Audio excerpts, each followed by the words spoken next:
hiperbilirubinemia itu bilirubin yang kebanyakan gitu ya. Kalau misalnya kebanyakan, bayinya bisa mati. Oh. Jadi hiperbilirubinemia bisa menyebabkan mati, kebutaan dan macam-macam. Iya.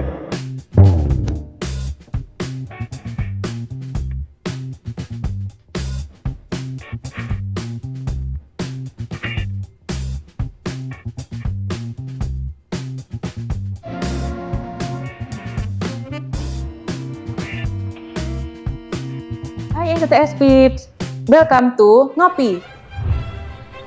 Bersama Ngopi, secangkir penuh inspirasi. Hari ini kita kedatangan tamu spesial nih, yaitu adalah Kaprodi Informatika ISTS. Tidak lain yaitu Dr. Yoshi Christian. Atau dikenal di sini sebagai Pak Yoshi. Halo Pak Yoshi. Halo. Nah, hari ini kita mau berbincang atau ngomong-ngomong tentang AI nih. Nah, pertama nih, aku sebenarnya mau nanya sih Pak. Sebenarnya timeline Bapak di sini tuh gimana sampai kok bisa jadi Kaprodi?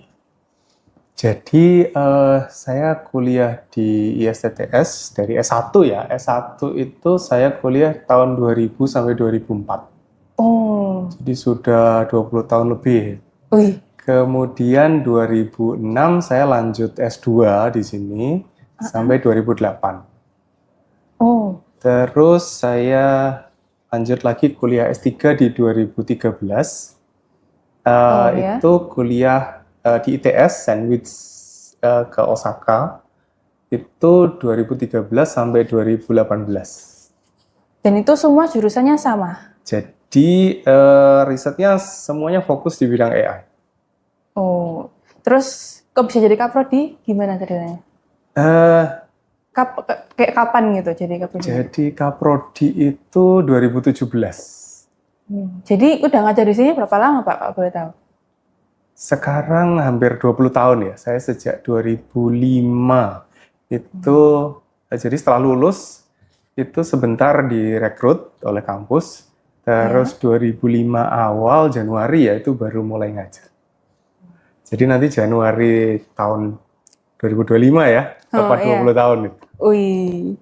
Terus kalau menurut Bapak setelah mengajar di sini perkembangan AI di ISTS gimana?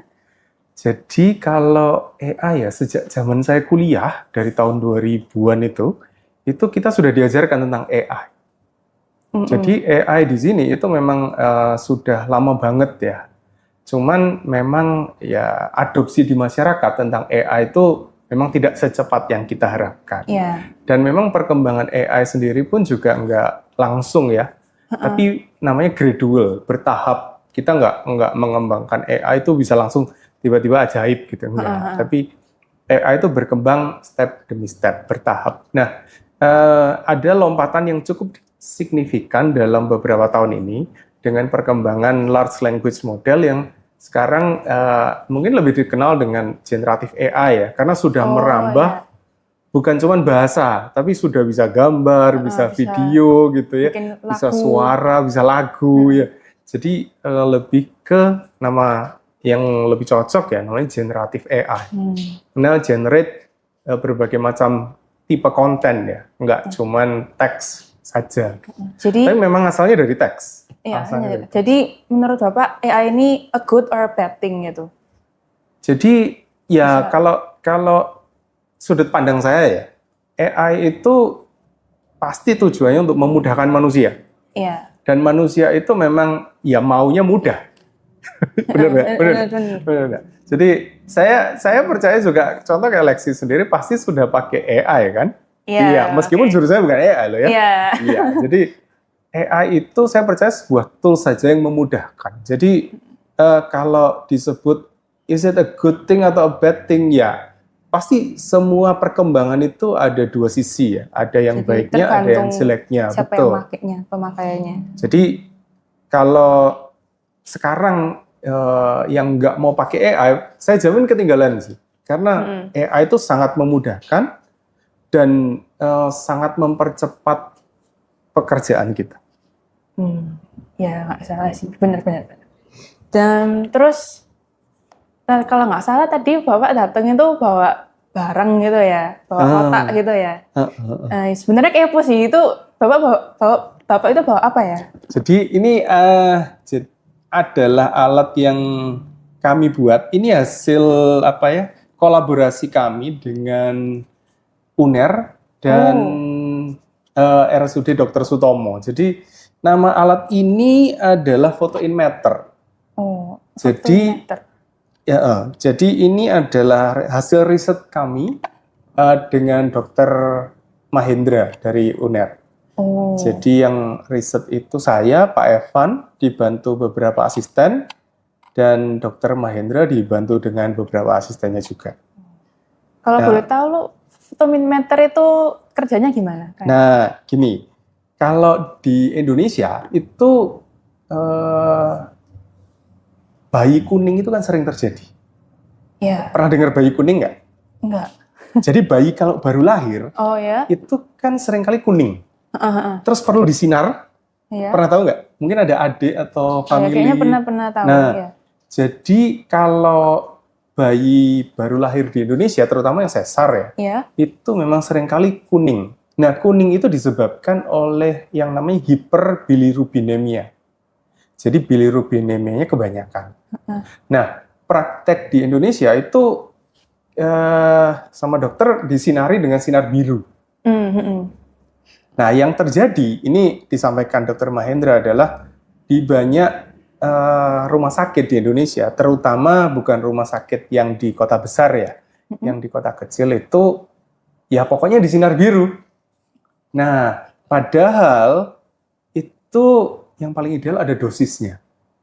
Oh. Jadi kalau kebanyakan kuningnya banyak, ya kita harus kasih dosis yang lebih intens. Oh. Kalau kuningnya nggak sangat banyak gitu ya, measurement-nya, gitu. jadi intensitasnya bisa kita kurangi gitu ya. Jadi kita sesuaikan dengan kondisinya bayinya. Nah, kalau di Indonesia enggak, jadi pokoknya hiperbilirubinemia ya gitu. di sinar biru, entah sinarnya cukup, entah kurang, pokoknya disinar. Jadi itu dampaknya buruk gitu? Dampaknya buruk, karena kalau sinar birunya terlalu intens untuk kasus yang sebenarnya tidak terlalu parah gitu ya, itu justru akan merugikan si bayi. Nah, alat ini kami buat untuk mengukur intensitas sinar birunya. Jadi sinar biru ini kalau tidak diukur memang bisa merugikan si bayi, bisa menyebabkan mutasi DNA bahkan sampai jadi kanker gitu.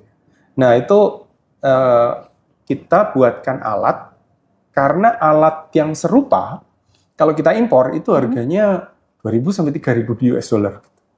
Nah, itu kan 30 jutaan gitu ya. Kan nggak visible untuk rumah sakit kecil, untuk puskesmas itu untuk memiliki alat itu gitu. Iya.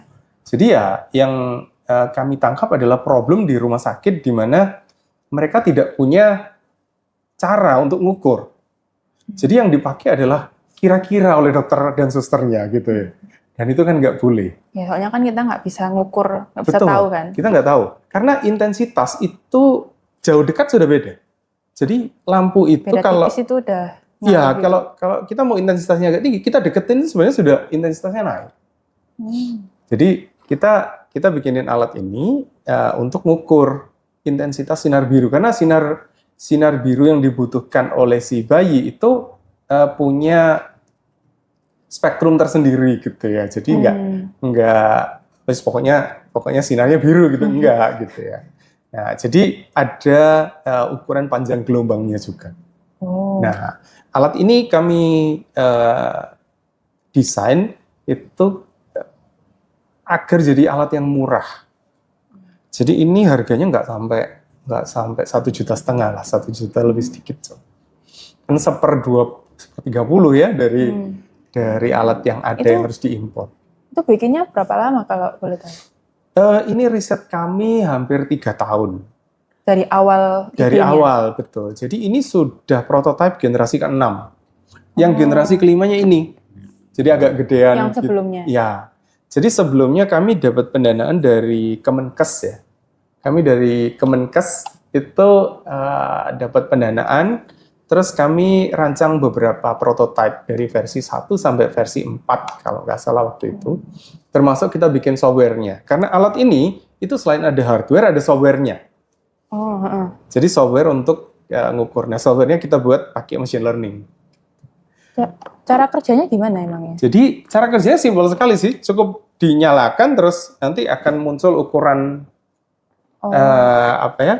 sinarnya gitu ya. Jadi Ditaruh di atasnya sinar. Di atasnya bayinya gitu ya. Oh, jadi di atas bayinya. ini sinar gitu ya. Ini bayi di sini. Nah, kita taruh di atasnya. Jadi kan seakan-akan ada di posisi bayinya gitu.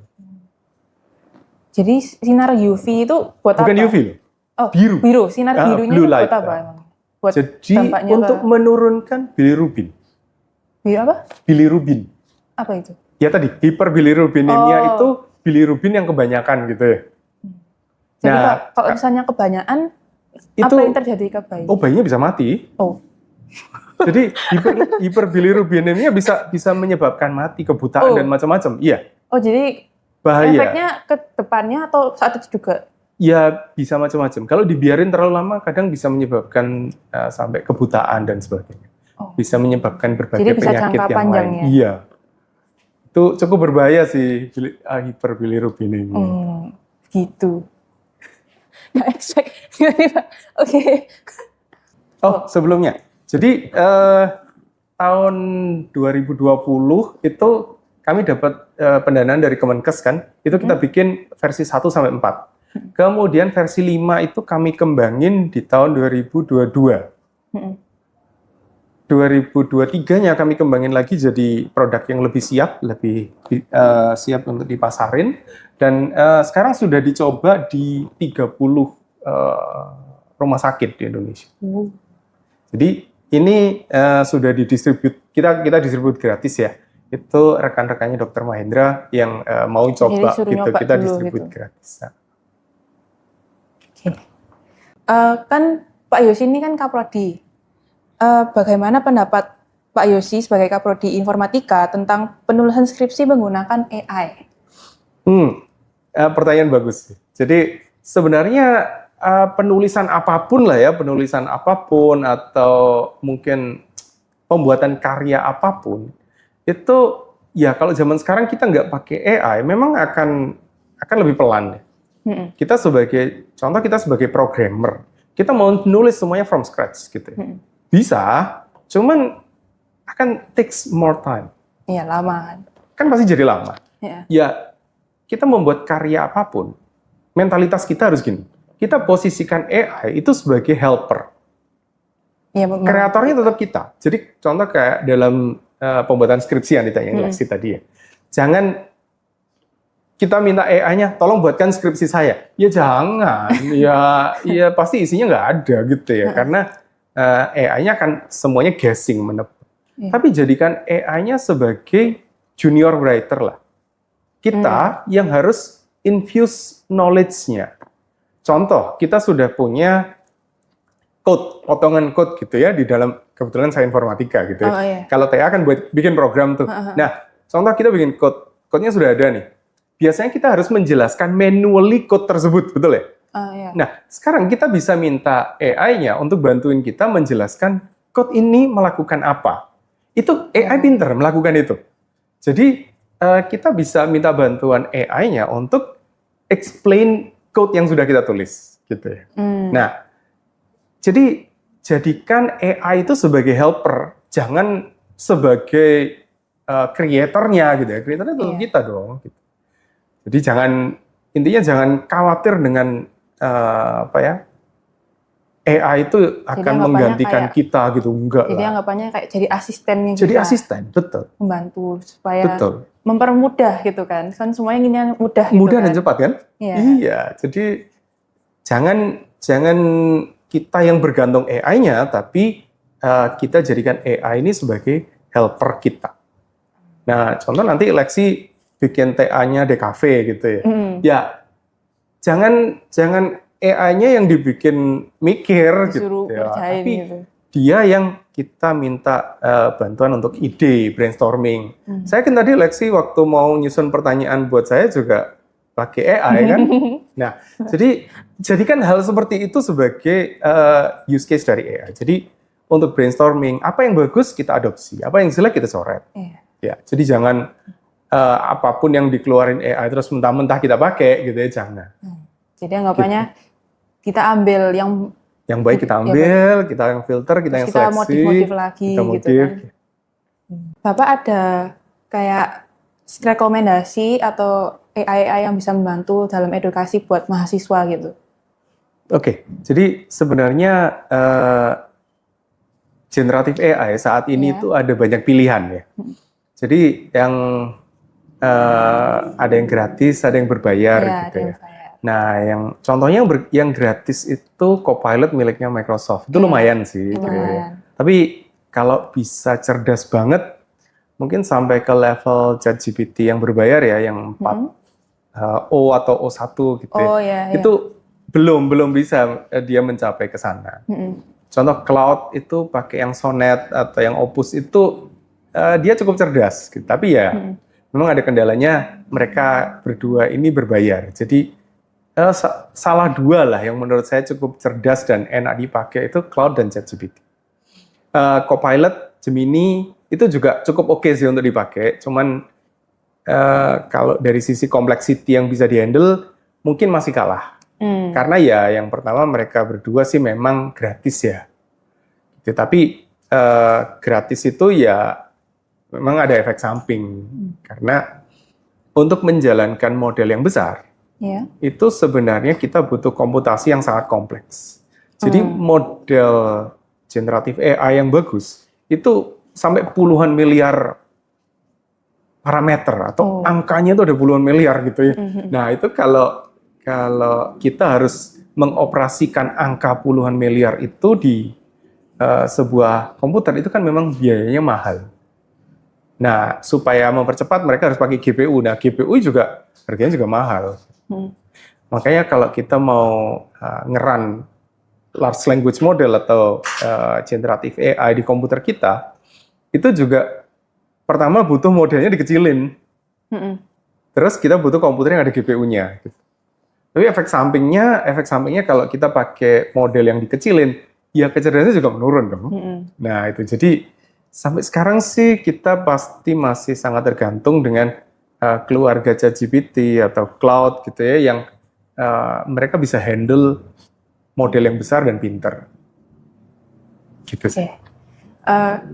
Terus kan katanya bisa membantu kan kalau AI ini. Kira-kira Pak Yosi dalam membuat foto inventor ini ada nggak pernah minta bantu sama AI gitu? Waktu zaman saya mendesain dan merancang ini, itu memang belum sampai ke sana. Jadi kalau timeline ya, generatif AI itu booming dan mungkin bisa touch ke kita masyarakat umum gitu ya. Itu mungkin baru 2 tahun ini ya. Gitu. Jadi belum terlalu banyak bisa saya manfaatkan waktu itu gitu ya. Jadi ini project saya ini jadi mungkin di pertengahan tahun 2023 itu sudah hampir jadi prototipenya. Jadi ya practically hampir nggak ada bantuannya Gen AI waktu mendesain ini gitu. Jadi ya pure ya. Masih belum banyak dibantu AI lah waktu itu. Tapi kalau saya nanti riset lagi, pasti sudah banyak bantuan dari AI. Kira-kira rintangannya apa aja pas? Ada rintangan nggak pas bikin ini? Oh banyak. Jadi contoh ya, ini kalau bikin alat ini, kita butuh komponen-komponen yang memang dikuasai orang-orang elektro. Kita butuh bikin software yang dikuasai orang-orang komputer, gitu ya. Tapi kalau Anda lihat, ini ada lensa di sini. Ini lensanya kamera loh, kayak kameranya ini ya. Ini lensa kamera. Gitu, ini bisa dicopot. Jadi ini lensa kamera. Nah, saya dapat lensa kamera ini setelah diskusi dengan pengajar fotografi di TKV. Nah, jadi waktu itu saya butuh menurunkan intensitas dari sinar biru dari lampu. Jadi lampu yang ada di rumah sakit itu varian banget. Ada yang intensitasnya sangat rendah, ada yang intensitasnya sangat tinggi. Nah, yang sangat tinggi itu sensor saya tembus. Oh, bisa nembus? Bukan tembus, maksudnya gini. intensitas yang bisa dia baca itu ada maksimalnya. Oh, Setelah itu, ya dia akan kedetek max terus, gitu ya. Nah, setelah maksimal terus, kan berarti saya nggak bisa bedain nih. Yang lebih terang dari itu dan yang kurang itu kan tetap nilainya maksimal, gitu ya. Akhirnya ini ketemu namanya ND filter. Nah, ini setelah diskusi dengan orang DKV gitu. Jadi kita turunkan intensitas sinar birunya sampai ke certain level. Ini kalau tidak salah dibagi 4. Jadi tinggal 1/4-nya yang masuk ke sensor.